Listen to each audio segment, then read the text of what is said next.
जय जगन्नाथ। मु ममता बणी मो यूट्यूब चैनल साहित्य दीदी को आप समस्त को स्वागत करुच्ची। पिला माने या भितरे बेस किछि दिन गैप हो जाइछि। तमे भाबुथुओ जे मु बोते आउ पढेइबिनी नै, सेमति किछि नुह। खरा जेते जोर होउछि तमर भी पाठ पढ़िया को इच्छा नथिबो, मोर भी पढ़िया को इच्छा नथिला, किंतु मु देखिली ना बहुत डेरी ही गलानी। एबे हमकु जहाले भी पढ़िया को पड़िबो। तो पिले आज हमर पाठ अल्प बाकी अछि, से विषय रे पाठटी अल्प बाकी अछि। आमे आज संक्षिप्त प्रश्न उत्तर मध्य आलोचना करतबा। देखो मु जोठू छाड़ी थिली ता गोटे लाइन पूर्व पढ़ौची जे गीत गुड़िकर उच्चांग भाव संपद जीवन संगीत को अनन्य कृतिर मान्यता देछि। जस्ट एटा पर्यंत मु आसीथिली जीवन संगीत विषय रे। आमे से दिन लास्ट कथा हेथिले पहिले सुन। ए जो जीवन संगीत बोली कि ताकर गोटे बही बाहर थिला, गोटे संकलन बाहर थिला। ता भितरे जो गीत गुड़िक थिला से को ताल रे बोला हबो सेईटा मध्य लेखा थिला। सेई पर्यंत आमे जाईथिले। एठी लेखक कहउचंदी जे जीवन संगीत भितर थिबा गीत गुड़िकर उच्चांग भाव, उच्चांग माने उच्च कोटिर भाव संपद जीवन संगीत को अनन्य कृतिर मान्यता देछि। जीवन संगीत संकलन रे थिबा समस्त गीत बा समस्त कविता गुड़िक गोटे अनन्य कृतिर मान्यता पाइछंती, अतुलनीय। अन्य कविता तुलना रे माने अतुलनीय बा गोटे भिन्न धरणर लेखा।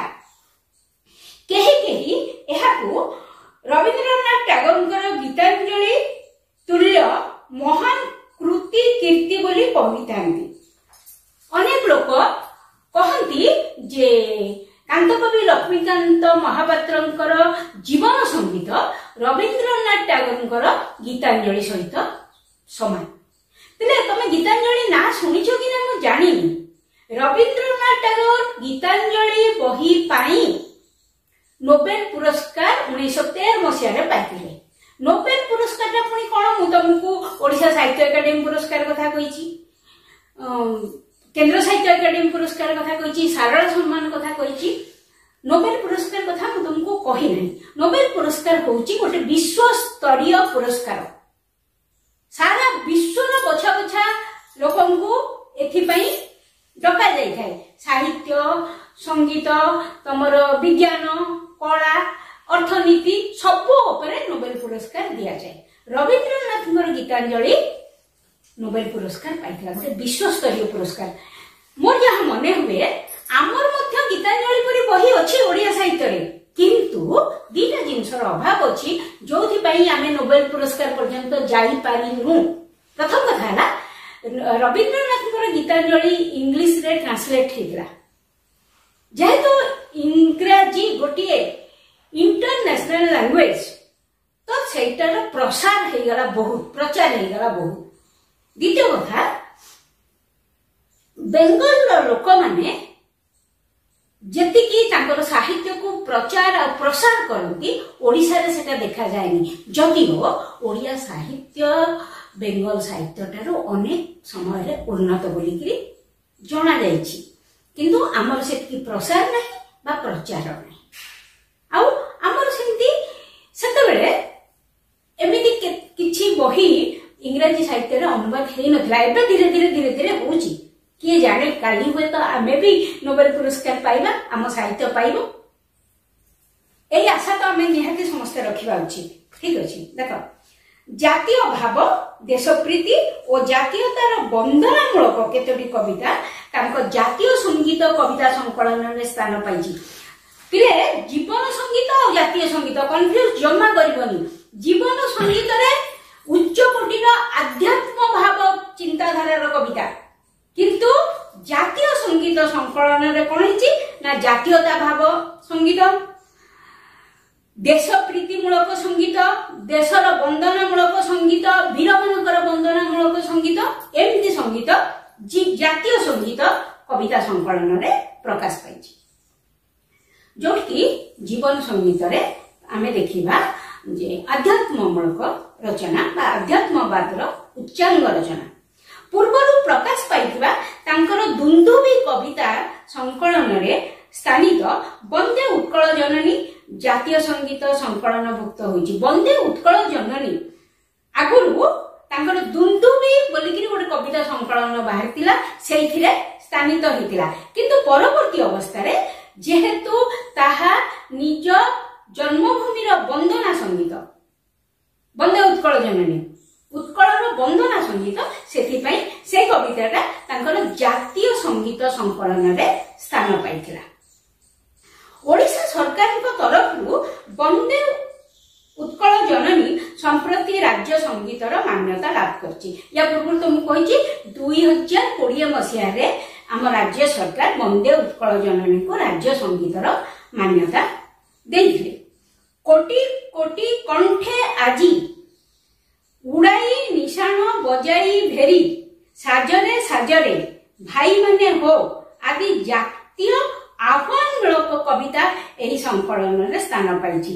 को संकलन जातीय संगीत संकलन रे कोन कोटी कोटी कंठे आजी गोटे कविता उड़ाई निशान बजाई भेरी निशान माने पताका साजरे साजरे भाई माने हो एमती अनेक जातीय आह्वानमूलक कविता एथिरे स्थान पाइछि। कोथरे ना जातीय संगीत रे आह्वान माने डाक डाकरा जाति को उत्थित करिया पई जो डाकरा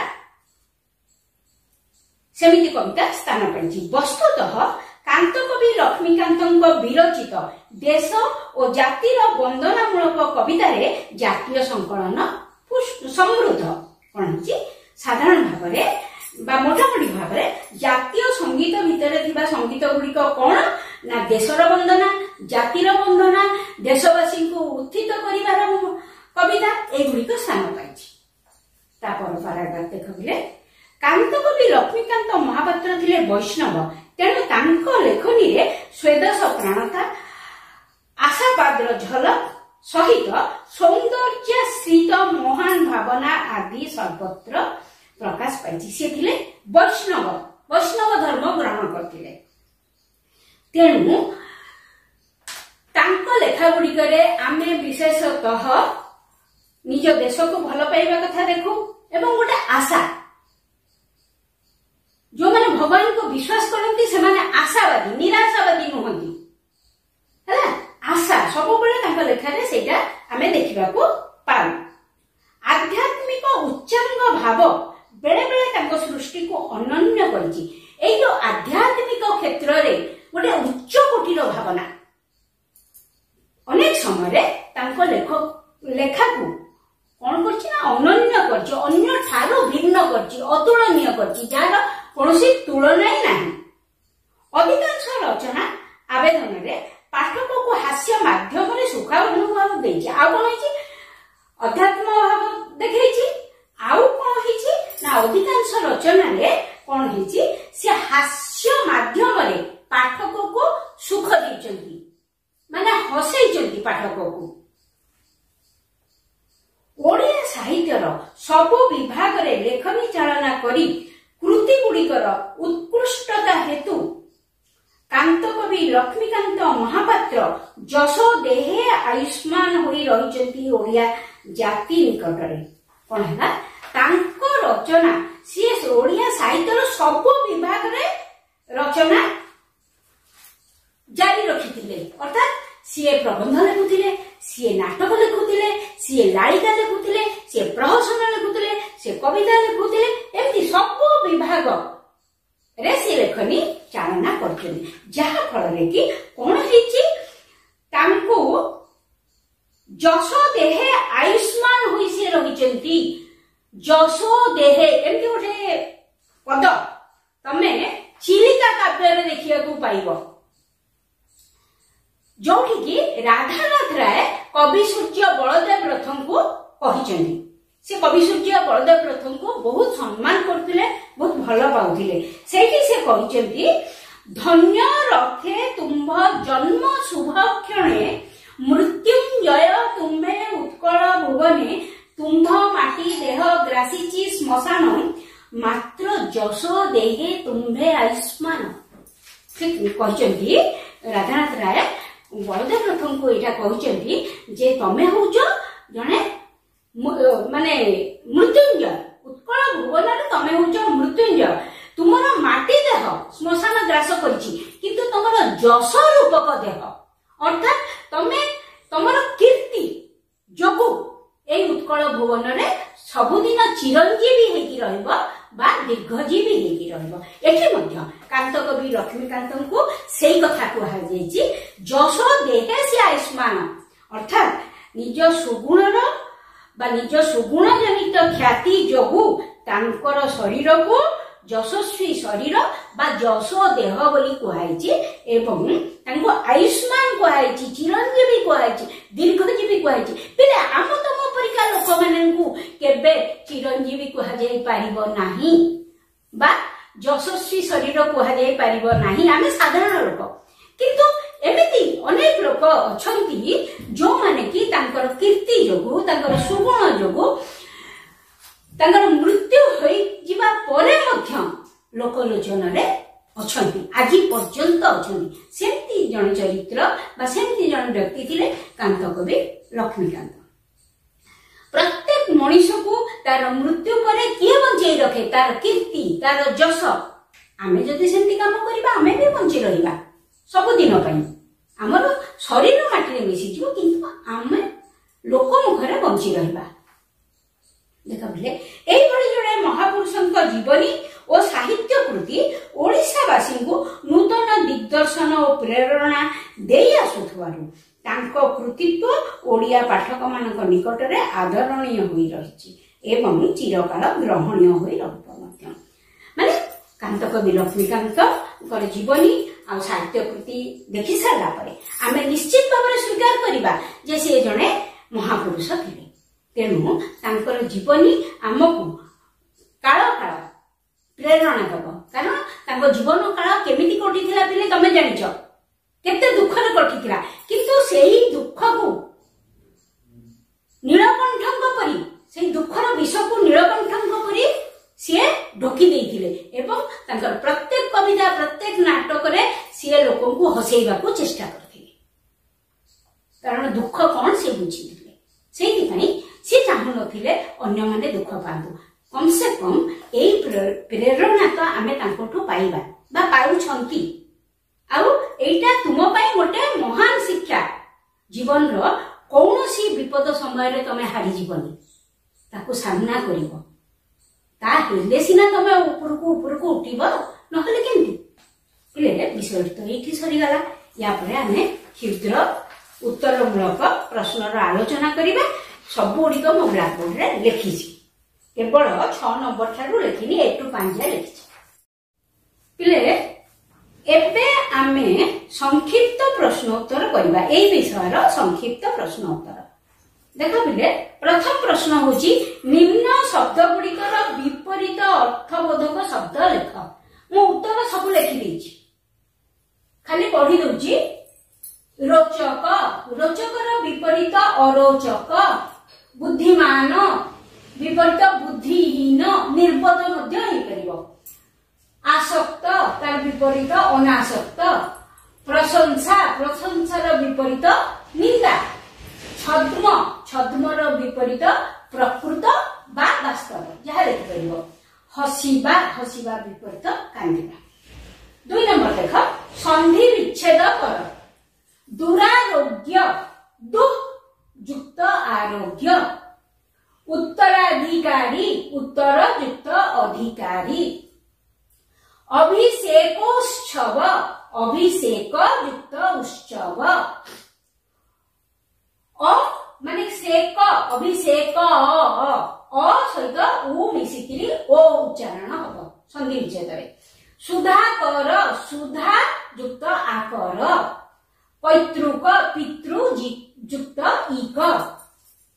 3 ନମ୍ବର, କାନ୍ତି ଲଗାଇ 5ଟି ଶବ୍ଦ ଲେଖ। କାନ୍ତି ହେଲା, କାନ୍ତି ଲଗାଇ 5ଟି ଶବ୍ଦ କଣ ହୋଇପାରିବ?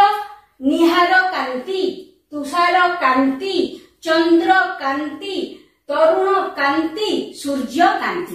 ପିଲେ କାନ୍ତି ଲଗାଇ ବହୁତ ଶବ୍ଦ अच्छी एमती माने नुह जे तमे एई पांचटा लिखिबो एई पांचटा लिखिबार आउ किछि यदि तमे जानिथिबो लिखिबार 4 नंबर नित्य युक्त आनंद समान नित्यानंद एही परी कोन हबो सत्य युक्त आनंद सत्यानंद भैरव युक्त आनंद भैरवानंद पूर्ण युक्त आनंद पूर्णानंद रस युक्त आनंद रसानंद ब्रह्म युक्त आनंद ब्रह्मानंद। 5 नंबर देख गौरचंद्र परी आउ 5टी शब्द गौरचंद्र चंद्र लगेगी है पूर्णचंद्र अर्धचंद्र शरत चंद्र आनंद चंद्र किशोर चंद्र है 5 नंबर जाए आमर प्रश्नोत्तर आलोचना हो गला। एबे आमे 6 नंबर ठू कहबा। अच्छा पिले जेहेतु एठी जगह नहीं मु केवल प्रश्न पढ़ी उत्तर मध्य कहिदेबी हैला। 6 नंबर देख क्षुद्र उत्तर मूलक प्रश्न कांत कवि नाम लक्ष्मीकांत रखा जाइथिला काहींकी कांत कविंकर जन्म माणवसा गुरुवार रे होइथिबारु तांकर नाम लक्ष्मीकांत रखा जाइथिला। 7 नंबर कांत कविंकर पैतृक ग्रामर नाम कौन कांत कविंकर पैतृक ग्रामर नाम थिला तालपदा जहाँकि भद्रक सहर ठारू 10 माइल दूर रे थिला। पिले ओडिशा बोर्ड अधीन रे जो पिला परीक्षा दउचंती सेमानकर तो एमिति क्वेश्चन पड़िबनी सेमानकर एमसीक्यू रे 3 टा 4 टा आंसर देई दबो किंतु ए प्रश्न गुड़िकर उत्तर तमे जानी थिले ही उत्तरटा ठीक उत्तरटा बाछि के लिखिबो आ सीबीएसई पिला मानकर एमिति प्रश्न आसीबो। 8 नंबर लक्ष्मीकांतଙ୍କ पिताଙ୍କ नाम कोन ओ से केउ वृत्ति अवलंबन करथिले लक्ष्मीकांतଙ୍କ पिताଙ୍କ नाम चौधरी भागवत प्रसाद सामंतराय महापात्र ओ से ओकिलाती वृत्ति अवलंबन करथिले तांकर वृत्ति थिला ओकिलाती। 9 नंबर कविता लेखा पई लक्ष्मीकांत काहार श्रद्धा भाजन होइतिले कविता लेखा पई लक्ष्मीकांत उत्कलमणि गोपबंधु दासଙ୍କର श्रद्धा भाजन होइतिले। 10 नंबर लक्ष्मीकांतଙ୍କ माताଙ୍କ नाम कोन थिला लक्ष्मीकांतଙ୍କ माताଙ୍କ नाम राधामणि थिला। 11 नंबर लक्ष्मीकांत बीए पढ़िया पई कलिकतार केउ कॉलेज रे नाम लिखाइतिले लक्ष्मीकांत बीए पढ़िया पई कलिकतार रिपन कॉलेज रे नाम लिखाइतिले। 12 नंबर रेभेन्सा महाविद्यालय रे लक्ष्मीकांत केउ नाटक रे अभिनय करथिले रेभेन्सा महाविद्यालय रे लक्ष्मीकांत कांची कावेरी नाटक रे अभिनय करथिले। 13 नंबर केउठारे लक्ष्मीकांतଙ୍କୁ कांत कवि रूपे अभिहित करा जायतिला 1934 मसिया रे भद्रक हाई स्कूल रे एक संवर्धना सभा रे लक्ष्मीकांतଙ୍କୁ कांत कवि रूपे अभिहित करा जायतिला। 14 नंबर छात्रावस्था रे लक्ष्मीकांत लेखा लेखि पई केउ पत्रिकार संपादकଙ୍କ दृष्टि आकर्षण करिथिले मुकुर पत्रिकार संपादक ब्रजसुंदर दास ओ उत्कल साहित्य पत्रिकार संपादक विश्वनाथ परंकर दृष्टि आकर्षण करिथिले। 15 नंबर कांत कविଙ୍କ कुलगुरुଙ୍କ नाम कोन कांत कविଙ୍କ कुलगुरुଙ୍କ नाम बाबाजी रामदास। 16 नंबर लक्ष्मीकांतଙ୍କ इष्ट देवता किए लक्ष्मीकांतଙ୍କ इष्ट देवता गोपीनाथ। 17 नंबर वंदे उत्कल जननी कविता उत्कल सम्मेलन केउठिका अधिवेशन रे गान करा जायथिला 1912 मसिया उत्कल सम्मेलन ब्रह्मपुर अधिवेशन रे गान करा जायथिला। 18 नंबर लक्ष्मीकांत भद्रक रे स्थापन करथिबा प्रेस रो नाम कोन लक्ष्मीकांत भद्रक रे स्थापन करथिबा प्रेस रो नाम थिला गोपीनाथ प्रेस। 19 नंबर डगर प्रकाशन कटक पीठापुर केउ मसिया रे होइतिला 1948 मसिया रे होइतिला। 20 नंबर असहयोगीर आत्मकथा केउ पत्रिका रे प्रकाश पाइथिला उत्कल साहित्य नामक पत्रिका रे 5टी संख्या रे क्रमागत भाव भाव असहयोगी आत्मकथा प्रकाश पाइला। 21 नंबर लक्ष्मीकांत असंपूर्ण उपन्यास नाम कौन? लक्ष्मीकांत असंपूर्ण उपन्यास नाम थिला कोणा मामू। 22 नंबर भागवत प्रसाद बिहार ओडिशा काउंसिल रु इस्तीफा देले काहेकि? भागवत प्रसाद बिहार ओडिशा काउंसिल रु एथिपाई इस्तीफा देले जे लवण सत्याग्रह समय ब्रिटिश सरकार साधारण लोकंको उपरे करुथुबा अत्याचार को विरोध करिकरी से बिहार ओडिशा काउंसिल रु इस्तीफा देले। पिलाने एठी तमर क्षुद्र उत्तरमूलक प्रश्न उत्तर सरीगला। या पर क्लास रे आमे सरलार्थ एवं दीर्घ उत्तरमूलक प्रश्न उत्तर आलोचना करिबा। जदि ए भिडियोटी तुम पसंद होता है ताहले लाइक शेयर और सब्सक्राइब करिया को जमा भी भूलिबनी रही।